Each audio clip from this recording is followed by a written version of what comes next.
పెట్టావు అప్పుడు బాగుంది నీటి మనమే ఇది మొక్కలు మనమే మొక్కలు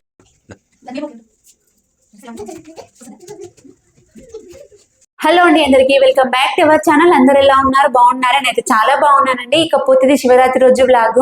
ఈ ఇయర్ అయితే నేను 7 years సక్సెస్ఫుల్ గా కంప్లీట్ చేసుకున్నాను. చిన్న ఉన్నప్పుడు ఈ పండుగనైతే నేను సత్యముద్దల పండుగ అని పిలిచేదాన్ని. మా అమ్మని ఊరికి అడిగేదాన్ని, అమ్మ సత్యముద్దల పండుగ ఎప్పుడు వస్తుందని.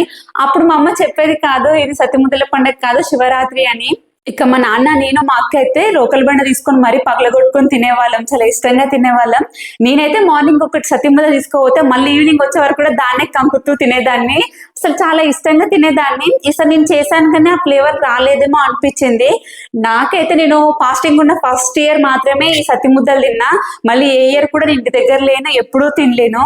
ఈసారి ఎలాగైనా సత్తుముద్దలు చేసుకొని తినాలని గట్టిగా ఫిక్స్ అయిపోయి మొన్న మార్కెట్కి వెళ్ళినప్పుడు నాకు అవి కనిపించాయి జొన్నలు. ఇంకా వెంటనే వాటిని వేయించుకొని పట్టించుకున్నాను. ఇకపోతే ఇక్కడ నా డ్రెస్ అయితే స్టిచ్చింగ్ చేస్తున్నారు. నేను ఎప్పుడో తెచ్చుకున్నాను, మా బావకి ఎప్పుడో ఇచ్చాను. అంటే ఇంకా స్టిచ్చింగ్ చేసే వాళ్ళు అంతేలేండి. ఇంకా బ్యాక్గ్రౌండ్ లో మీరు చూస్తున్నారు కదా, మన పాత ఛానల్లో నేను ఒక north Indian style saris the ఒక వీడియో పెట్టాను కదా, ఇదే షాప్ లో తీసుకున్నాను నేను. ఇక మారనాడు అయితే షాప్ లకి మేమున్న దగ్గరికి తిరుగుతున్నాడు, వాడికి ఐస్ క్రీమ్ కావాలంట. ఇప్పట్లో స్టిచ్చింగ్ అయ్యేటట్లేదు అని చెప్పి ఇంకా ఫ్రూట్స్ తీసుకోవడానికి వచ్చాము. ఎందుకంటే మా బాబుకి మళ్ళీ డ్యూటీ టైం అవుతుంది కదా, ఇంకా ఫాస్ట్ గా వెళ్ళిపోవాలని. పండ్ల రేట్లు అయితే ఎండ లెక్కలనే మండిపోతున్నాయి నిజంగా. చెప్తే నాకు ఒకటి గుర్తొచ్చింది. మా అమ్మ నేను ఫస్ట్ టైం ఫాస్టింగ్ పట్టుకున్నప్పుడు ఒకటి చెప్పింది, రేపు పెళ్ళయ్యాక ఉన్న వాళ్ళకి ఇస్తాము, లేని వాళ్ళకి ఇస్తామో మనకు తెలియదు, కానీ ఉన్నా లేకపోయినా ఫాస్టింగ్ ఉండు కానీ ఇది కావాలి అది కావాలి కానీ ఎవ్వరిని అడగకూడదు. ఇప్పుడు నాకున్నంతలో నీకు కొంచెం ఫ్రూట్స్ తెచ్చి పెడుతున్నాను చెప్పేది. నాకైతే ప్రతి శివరాత్రికి నిజంగా నేను ఫ్రూట్స్ తీసుకున్న ప్రతిసారి మా అమ్మ చెప్పిన మాట ఖచ్చితంగా గుర్తుకొస్తుంది. ఆ దేవుడితో అయ్యే వల్ల ఫైనాన్షియల్ గా బాధగా ఉన్నాం కానీ ఇలాంటి మాత్రం కొనుక్కునే స్థితిలో అయితే ఉన్నాము. ఫస్ట్ నా డ్రెస్ ఎలా ఉందో మీరే కామెంట్ చేయాలి. మా బావ మొన్న గిఫ్ట్ ఇచ్చారు కదా, అదనమాట. దీనికైతే ఫుల్ డ్రెస్ అంటే ఫుల్ హ్యాండ్స్ వచ్చినాయి. నేను కూడా ఫుల్ హ్యాండ్స్ కుట్టమనే చెప్పిన, దాని సైజ్ కూడా తీసుకుంది.